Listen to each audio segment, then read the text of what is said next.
अभी वक्त है ब्रेक का, और ब्रेक के बाद जब लौटेंगे तो बात करेंगे कि राजनीति का, सियासत का एक और रूप कैसा दिखाई पड़ रहा है पश्चिम बंगाल में एसआईआर के दौरान। क्योंकि रोज टीएमसी और मुख्यमंत्री ममता बनर्जी कुछ ना कुछ नए फंडे, नए पैतरे अपनाते हैं, नए तरह के बयान भी देते हैं। इस पर करेंगे बात ब्रेक के बाद।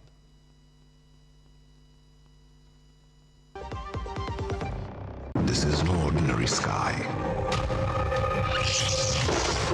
This is where legends are born. Space transition. In the vast expanse above, the Indian Air Force reigns. Unseen, unstoppable, unmatched. The Indian Air Force to be a cut above. जब धरती चीर कर निकलता है लोहे का पत्थर और मिलता है मोंगिया के जोश से, फिर तपता है, पिघलता है और बनता है फौलाद। अब होता है सरिया सारी खूबियों के साथ। मोंगिया स्टील, मजबूत देश का मजबूत सरिया। स्वागत है ब्रेक के बाद। आप देख रहे हैं डीडी न्यूज पर इस वक्त, और अब हम बात करने वाले हैं कि पश्चिम बंगाल में एसआईआर पर क्या क्या रूप देखने को मिल रहे हैं, खासतौर पर सत्ताधारी टीएमसी और मुख्यमंत्री ममता बनर्जी का भी। तो पश्चिम बंगाल में इस सियासत को आखिर क्या नाम दिया जाए? मुख्यमंत्री ममता बनर्जी ने एक बार फिर से लोगों को भ्रमित करने की अपनी प्रवृत्ति दिखाते हुए कहा, मैं एनिमरेशन फॉर्म नहीं जमा कर रही हूं। लेकिन खबर तो यह है कि कल आखिरी दिन उन्होंने अपना फॉर्म चुपके से जमा करवा दिया। उन्होंने अंतिम दिन अपना विधिवत भरा हुआ और हस्ताक्षरित भी एनिमरेशन फॉर्म जमा करा दिया। जबकि ठीक कुछ ही घंटे पहले कृष्णनगर की एक रैली में उन्होंने यह झूठा दावा किया था कि वो तो इसको बिल्कुल भी जमा नहीं करेंगे। पहले कहा किसी को एसआईआर फॉर्म नहीं लेना है, लेकिन सबसे पहले जाकर के फॉर्म ले लिया, हासिल कर ली फॉर्म। कई महीनों तक गलत जानकारी फैलाने और पश्चिम बंगाल के मतदाताओं को उलझाने की कोशिशों के बावजूद लोगों ने आखिरकार 11 दिसंबर 2025 को अपना अपना एसआईआर एनुमरेशन फॉर्म जमा करवा दिया। तो पश्चिम बंगाल की जनता ने उनकी भ्रम की राजनीति पर तो ध्यान नहीं दिया। लगभग 100% मतदाताओं ने अपने फॉर्म पूरे करके जमा करा दिए हैं। इसी भारी भागीदारी के कारण राज्य चुनाव आयोग ने फॉर्म भरने का काम अब पूरा कर लिया है।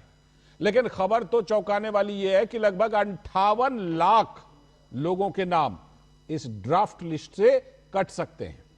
58 लाख खाली फॉर्म के अलावा 25 लाख वोटर मृतक पाए गए और लगभग 12 लाख वोटर अपनी जगह को बदल चुके हैं, दूसरी जगह शिफ्ट हो चुके हैं। 19 लाख वोटर्स कई जगहों पर अपना नाम दर्ज करवा चुके थे।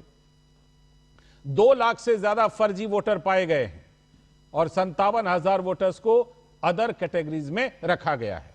तो अब सवाल यह है कि ममता बनर्जी वर्षों से चली आ रही वोटर लिस्ट को आगामी चुनाव में भी जारी क्यों रखना चाह रही थी? लेकिन सुप्रीम कोर्ट ने तो कई बार साफ किया है कि वोटर लिस्ट का शुद्धिकरण तो जरूरी है, इसे कॉपी पेस्ट नहीं किया जा सकता कि जो चला आ रहा है उसको चलाते रहो।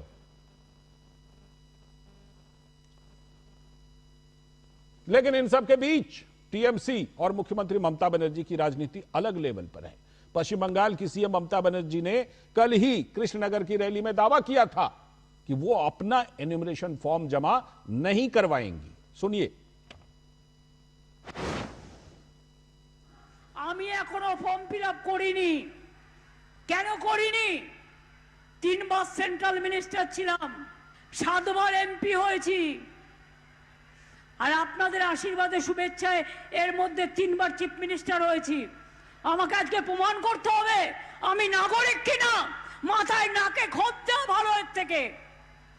প্রমাণ করতে হবে আমি নাগরিক কিনা ওই দাঙ্গাবাজদের কাছে, যারা দাঙ্গা করে মানুষের রক্ত নেয়, যারা মানুষের রক্ত নিয়ে নরমের যজ্ঞ খেলে, তাদের কাছে আমাকে প্রমাণ করতে হবে আমি এই দেশের নাগরিক কিনা। और भाजपा नेता और विधानसभा में नेता प्रतिपक्ष शुभेंदु अधिकारी का कहना है कि वो पश्चिम बंगाल में अवैध रूप से रह रहे बांग्लादेशी रोहिंग्या को नहीं रहने देंगे। कोई जरूरत नहीं होगा। बांग्लादेशी मुस्लिम घुसपैठिया को हम लोग भगा देगा, डिटेंशन कैंप का जरूरत नहीं होगा। हर इंडियन यहाँ रहेगा, वो हिंदू से हो सकता है, मुसलमान हो सकता है, लेकिन बांग्लादेशी मुसलमान एक भी नहीं रहेगा। और डिटेंशन कैंप का कोई जरूरत नहीं है। जिस रास्ता से आया था उस रास्ता से हम लोग निकल देगा। ठना हुआ है टीएमसी और बीजेपी के बीच में, लेकिन टीएमसी और मुख्यमंत्री ममता बनर्जी आखिर किस लेवल पर लोगों को भ्रमित कर रही हैं? हमारे साथ जुड़ रहे हैं सौरभ दत्ता, हमारे संवाददाता जुड़ चुके हैं कोलकाता से इसी खबर पर बात करने के लिए। सौरभ, सबसे पहले तो जरा मुझे ये कंफ्यूजन क्लियर कीजिए कि ममता बनर्जी ने पहले कहा कि फॉर्म मैंने नहीं लिया, बाद में आ गया कि हाँ उन्होंने लिया है, विधिवत लिया है। फिर कल उन्होंने कहा कि फॉर्म मैं अपना जमा नहीं करवाऊंगी। अमित मालवीय जो बीजेपी के नेता हैं, उन्होंने ये सोशल मीडिया पर लिखा है कि उन्होंने तो बढ़िया से फॉर्म लिए भी, भरे भी, बढ़िया से हस्ताक्षर भी किया और जमा भी कराया है। पहले तो यही स्थिति साफ कीजिए कि इस मामले की सच्चाई क्या है। लाल जी देखिए, कल एनिवर्सरी फॉर्म जमा करने का लास्ट डे था, तो हम लोगों ने सीओ ऑफिस से बात की है कि सर अभी जो सारे जो फिगर्स है उसके अलावा ये भी बोल दीजिए कि सीएम मैडम ममता बनर्जी ने फॉर्म भरी या नहीं भरी, क्योंकि इसको चलते शुरू से बहस हुई थी। आपको याद रहेगा 4 नवंबर को जब रैली किए थे उसके 2 दिन बाद ये खबर आई थी।